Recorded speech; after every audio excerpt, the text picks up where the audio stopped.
Let me be very clear. The scenes of chaos at the Capitol do not reflect a true America, do not represent who we are. Are you sure about that, Joe? An armed standoff? White male entitlement? Conspiracy theories? Sounds pretty American to me. Just look at this guy. This is not who we are as a nation. This is not who we are as a country. It's not who we are. We're better than this. We may be shocked by pictures of a mob invading the Capitol, but check out the paintings hanging behind them in the rotunda. We shouldn't be surprised, because we've always been like this. America is a nation built on stolen land, by stolen people. And if Wednesday's rampage feels historic, it's because violence is in our national DNA. A mob raised a whole block in Philadelphia because they didn't like, you guessed it, the election result.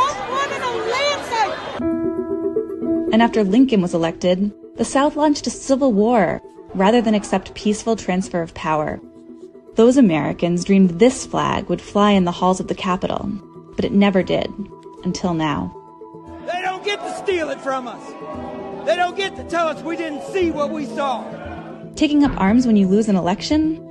That's American tradition. I look to history, to the precedent of the 1876 election, the Hayes-Tilden election where... Glad you remember that one, Ted. That was when Black Americans were subjected to a century of Jim Crow terror, a trade-off for electoral peace. An hour after your speech on Wednesday, while you cowered inside, they hung a noose outside the Capitol. And Black people cleaning up the mess? That's another all-American tradition. This is where centuries of white entitlement leads. Oh, there we go. Storm the Capitol and meet hardly any resistance. A cop is not a threat. He's a photo opportunity. And instead of a jail cell, you toast your criminality in a hotel lobby. We are watching an attempt at a bloodless coup in the United States. Closest thing that I can think of that this reminds me of is the time I spent in Iraq in 2007 and 2008. These aren't foreign insurgents. They are us. They shop at Walmart. They watch the Super Bowl. And they're not going anywhere. We were normal, good, law-abiding citizens, and you guys did this to us. We want our country back. And for the purest expression of the American way, just look at the man responsible for Wednesday's violence. A man who leads by Twitter, who knows that if you have enough money, they'll let you do anything. He told us who he was, and we picked him, because this is exactly who we are. And after this, we're going to walk down, and I'll be there with you. We're going to walk down. America, land of the snake oil salesman. Let me be very clear. The scenes of chaos at the Capitol do not reflect a true America.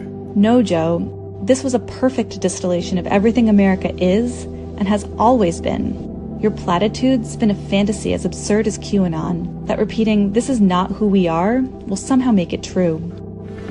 Of course, this isn't everything we are. The 82-year-old hands that used to pick somebody else's cotton went to the polls and picked her youngest son to be a United States Senator. Just hours before the violence began, Georgia elected its first Black senator.